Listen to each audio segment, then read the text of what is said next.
কোরআন আপনাকে রাস্তা দেখাবে, কোন সময় আপনাকে ডানে যেতে হবে, কখন বামে, কখন আপনার গতি বাড়বে, কোথায় থেমে যেতে হবে। কোরআন ছাড়া আপনাকে কেউ গাইড করতে পারে না। আল্লাহ এই জন্য বলছেন হুদাউ ওয়া রাহমাতুল লিল মুমিনিন। এই কোরআন আপনার জন্য হুদা, এই কোরআন আপনার জন্য মুমিনদের জন্য রহমত। অতএব যেমন তেমন জিনিস শুনতে আর যেমন তেমন জিনিসের মাহফিলে আমরা আসি নাই। এমন এক মাহফিল যেটা হৃদয় দিয়ে নিয়ত করে শুনে আমলের নিয়ত রাখলে আল্লাহ আপনার আমার তকদির বদলায় দিতে পারে, ঠিক কি না? কোরআন পরাজয় করার জন্য, আমাদেরকে লাঞ্ছিত করার জন্য আসে নাই। কোরআন আপনাকে বিজয় দেওয়ার জন্য আসছে। যদি আপনি বিজয় না পান তাহলে বুঝতে হবে আপনার পাসওয়ার্ডের সমস্যা আছে। কিসের সমস্যা? যে কেউ আছেন, আমার মোবাইলে 1500 মিনিট আছে, 200-300 টাকা আছে, 4G সিম আছে, আপনি কল করেন নেন, বলবেন হুজুর ভাব মারেন না, আপনার মিনিট আর আপনার টাকার গল্প শুনে লাভ কি? দিয়ে রাখছেন ফেস লক, দিয়ে রাখছেন প্যাটার্ন লক, দিয়ে রাখছেন পাসওয়ার্ড, খুলে দিয়ে দেখেন কেমনে কথা বলা লাগে, ঠিক কিনা? তার মানে সেটের জায়গায় আছে, সিমের জায়গায় আছে, ভিতরে ক্যাপাসিটিও আছে, কিন্তু পাসওয়ার্ড খুলতে না জানলে ব্যবহার করা যায় না। আল্লাহ রাব্বুল আলামিন কোরআনুল কারীমের মধ্যে কি বলছেন খেয়াল করেন। আল্লাহ কোরআনে বলছেন বাল নাকযিফু বিল হাক্কি আলাল বাতিল ফায়াদমাগুহু ফাইদা হুয়া যাহিক ওয়া লাকুমুল ওয়াইলু মিম্মা তাসিফুন।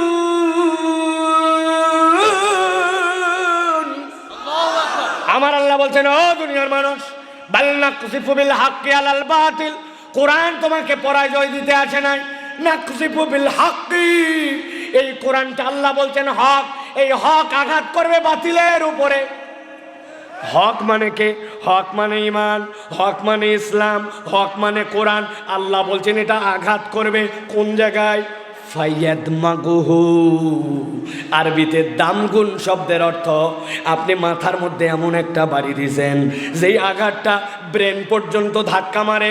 আরবিতে এটাকে বলা হয় দামগুন। মুখস্থ রাখেন, ফায়াদমাগুহু। আল্লাহ বলছেন আঘাত করবে কোথায়? ফায়াদমাগুহু ফাইদা হুয়া যাহিক, পরিবর্তন আনবে সে চেতনায়, পরিবর্তন আনবে আদর্শে। আদর্শের পরিবর্তন না হলে ফাঁকা বুলি দিয়ে সমাজ পরিবর্তন করা যায় না। ফাঁকা বুলি দিয়া লাভ কি? উদাহরণ দেয়, ভালো করে বোঝেন, মন দিয়ে কথা শোনেন। অনেক ছাত্র ভাই দেখতে পাচ্ছে এই জায়গায়, টুপি দেখে বোঝা যায় কোনগুলা ছাত্র তালেবে ইলম। ভালো করে শিখে নাও, এই কথাগুলি বলতে হবে। অনেকেই বলে এরা কি জানে, এরা কি করবে, এদের ভবিষ্যৎ কি, বলে কিনা ভাই?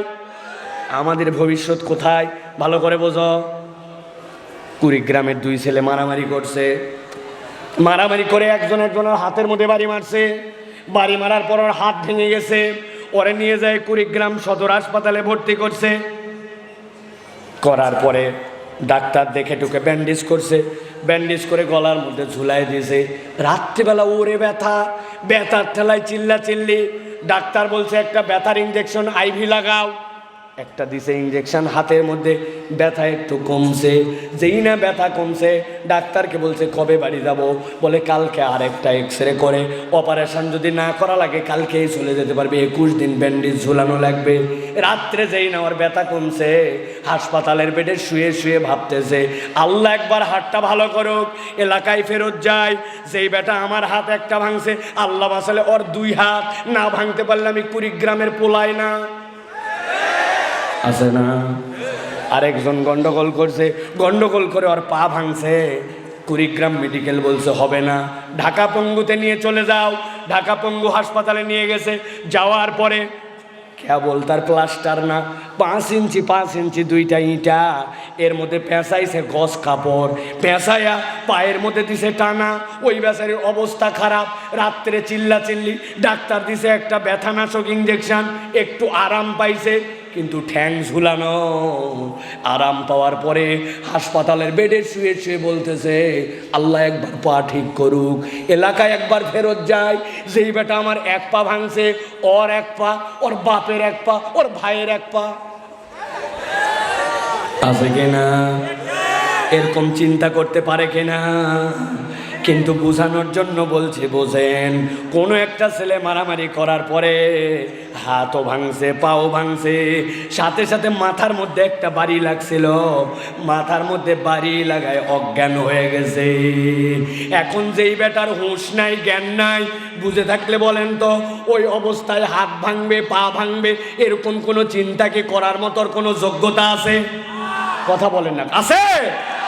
আমার আল্লাহ রাব্বুল আলামিন বলছেন, ফায়াদমাগু ফাইদা হুয়া সাইক ওয়া লাকুমুল ওয়াইলু মিম্মা তাসিফুন।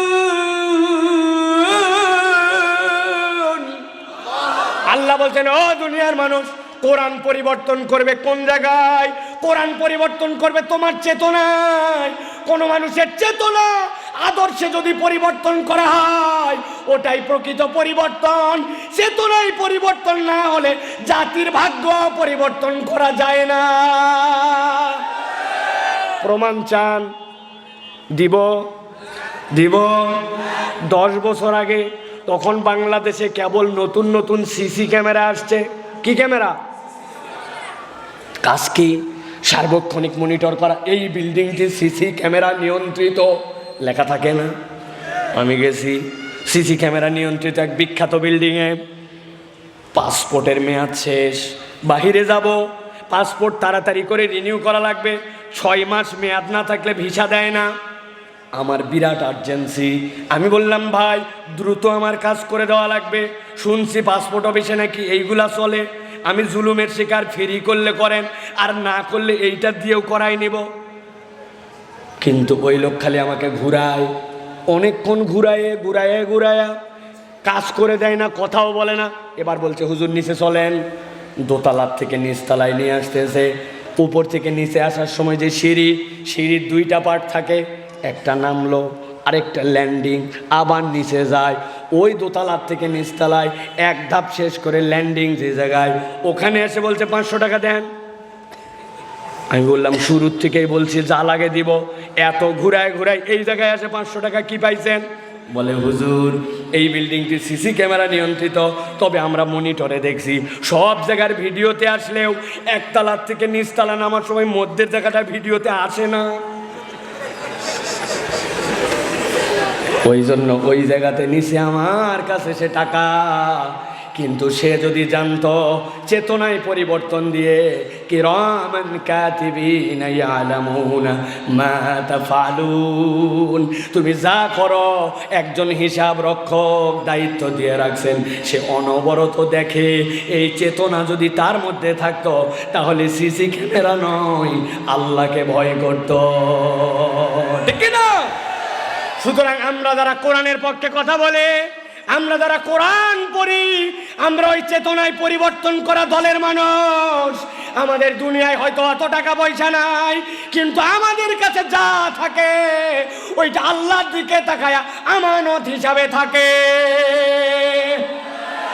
আপনাদের এলাকায় জীবনে মসজিদ থেকে জুতা চুরি হয়? এই কথা বলেন, হয়? শোনেন তাহলে এক জুতা চোরের কাহিনী শোনেন, কিন্তু বুঝে বুঝে শুনবেন, আন্দাজে শুনবেন না। এক জায়গায় জুতা চুরি করে এক জুতা চোর ধরা পড়ছে। যেগুলা নামাজ পড়তেও মসজিদে আসে নাই, বাজারের মধ্যে একজন যায় খবর দিছে, মসজিদের সামনে জুতা চোর গ্রেপ্তার, চল গণধোলায় শরিক হয়ে আসে। ও চিন্তা করছে শীতের দিন চল, নামাজে কিন্তু আসে নাই, কিন্তু গণধোলায় শরিক। চোরকে মারা টারা শেষ, ও তো আধা মরা অবস্থা। পরে একজন মুরব্বী বলছে, কোন জুতা চুরি করছিল? বলছে এইটা। তাকায় দেখে ফিরি দিলেও কেউ নিবে না, আর যদি বেচার সুযোগ পায় 50 থেকে 60 টাকা। কিন্তু ধোলাই হয়ে গেছে, মার হয়ে গেছে, অবস্থা খারাপ হয়ে গেছে ওর। এবার জিজ্ঞাসা করবো, উত্তর দেন, যেই চোরটা চুরি করলো ওই চোরটার সামাজিক অবস্থান কি খুবই উচ্চ? ওই লোকের টাকা পয়সা অনেক, ও কি অনেক বড় শিক্ষিত? এইটা গেল এক চোরের ঘটনা। কিন্তু আবার কতকগুলা চোর আছে, রাস্তার যেই জায়গায় দেওয়া লাগবে পাথর, পাথরের পরিবর্তে দিছে ওই জায়গায় খোয়া, যেই জায়গায় দেওয়া লাগবে বিটুমিন পিস ওই জায়গায় দিছে পোড়া মোবিল, যেই জায়গায় দেওয়া লাগবে মোটা মোটা রড ওই জায়গায় দিছে কি দিছে? জি না, বহু আগে বাঁশ দেওয়া বাদ এখন কঞ্চি। ভালো করে খেয়াল করেন, কাউকে টার্গেট করে প্রতিপক্ষ বানায় বলছি না, বুঝার জন্য বলছি। যেই মানুষটা জাতির ভাগ্য নষ্ট করে দিল, ব্যাংক লুট করে ফেলল, দেশের টাকা বিদেশে পাচার করে দিল, ওই লোকটা কি জুতা চোরের মতো অশিক্ষিত না শিক্ষিত? তাহলে এই শিক্ষিত লোক, সমাজে অবস্থানের লোক এই কাজ করলো কেন? তার মানে বোঝা যায় সব শিক্ষা দিয়ে পরিবর্তন হয় না, পরিবর্তন হওয়ার জন্য কোরআনের শিক্ষাটা হৃদয়ে লাগে। একটা ইমাম খুঁজে বের করেন, একটা ইমাম দেশের টাকা পাচার করছে, দুর্নীতি করছে, 2 নম্বর করছে, বের করেন আপনি খুঁজে। বলবেন হুজুর ইমাম সাহেবের কাছে তো টাকাই নাই। ওরে ভাই, ওই ইমামকে একবার দায়িত্ব দেওয়ার জন্য চেষ্টা করেন, দেখেন পরিবর্তন কোন জায়গায় হয়। আপনার এলাকায় তো অনেক সময় বীজ লাগায়, ওই বীজের জন্য প্রদর্শনী প্লট বানায় না? প্রদর্শনী প্লট মানে পুরা মাঠব্যাপী যদি একবারে লাগায় তো ঝামেলা আছে, প্রদর্শনী দিয়ে আগে বুঝাতে চাই, দেখো তো এইটা তোমাদের জন্য উপকারী কিনা। আমি তো বলি যারা কোরআন সুন্নাহ নিয়ে পছন্দ করেন, অ্যালার্জি আছে, তারা এই কোরআন মানালো, কোরআনের বিধান দিয়ে একটা পাইলট প্রজেক্ট বানায় দেখেন, আপনি ওইখান থেকে সুফল পেতে শুরু করবেন। এটা দেখে বুঝেন না? এই জায়গা থেকে, এই জায়গায় যদি রাজনৈতিক মঞ্চ হতো, রাজনৈতিক কোনো অনুষ্ঠান হতো, তাহলে এই জায়গায় মানুষকে চুপ রাখানো, বসায় রাখানো, এইরকম মাটির উপরে বসানো অনেক কঠিন ছিল। কিন্তু কোরআনুল কারীম শোনার জন্য এই যে এমপি সাহেব, সাবেক এমপি সাহেব আপনাদের বসে আছেন, কিচ্ছু করা লাগে না, কিসের ভলেন্টিয়ার, কিসের কি, মানুষ এসে চুপ করে বসে যায়। এটাই প্রমাণ করে কোরআনুল কারীম আমাদের হৃদয়ের সাথে জড়িত। এটা যদি জায়গা মতো দেওয়া যায়, এই দুনিয়াকে ঠান্ডা করা সম্ভব, ঠিক কি না? কোনো কথার পিছনে যুক্তি ছাড়া আমি কথা বলবো না। ভালো করে খেয়াল করেন, মক্কা শরীফে যখন 7 জিলহজ, কত তারিখ কথা বলেন? হজ কয় জিলহজ? 9 জিলহজ। কয় জিলহজ?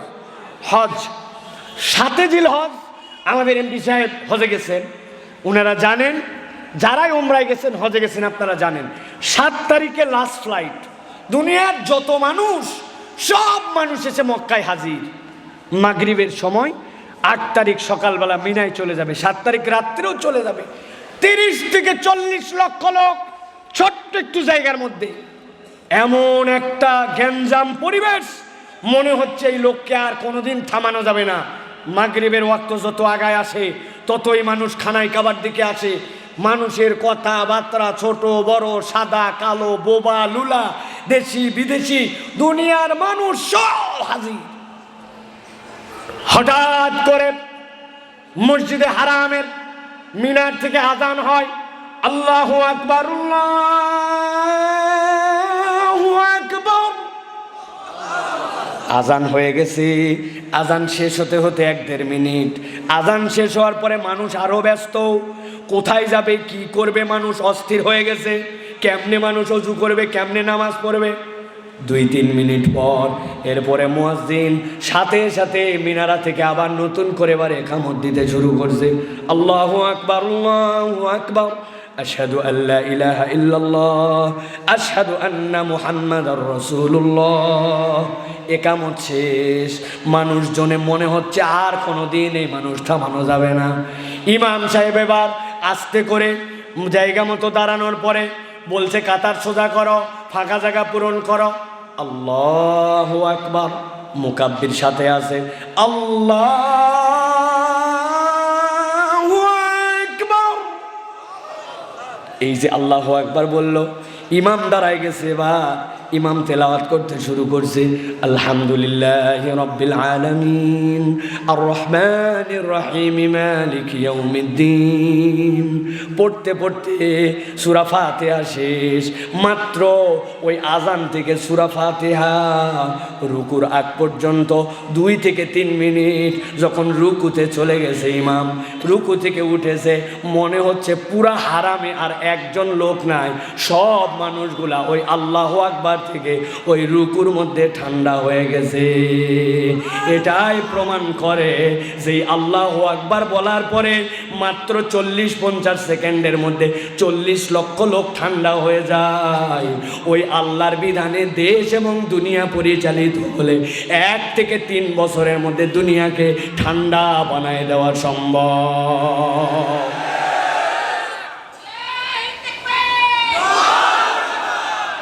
আমার আল্লাহ রাব্বুল আমিন বলছেন, এই দুনিয়ার মানুষ, একদিন তোমাকে আল্লাহর কাছে যাওয়ার পরে সোজা হওয়া লাগবে, তবে ওই সোজা হওয়ার আগে তুমি দুনিয়াতেই সোজা হও, এটা আমার আল্লাহ চান। আমার আল্লাহ রাব্বুল আমিন বলছেন, ইয়াউমা ইয়াকুমুর রূহু ওয়াল মালাইকাতু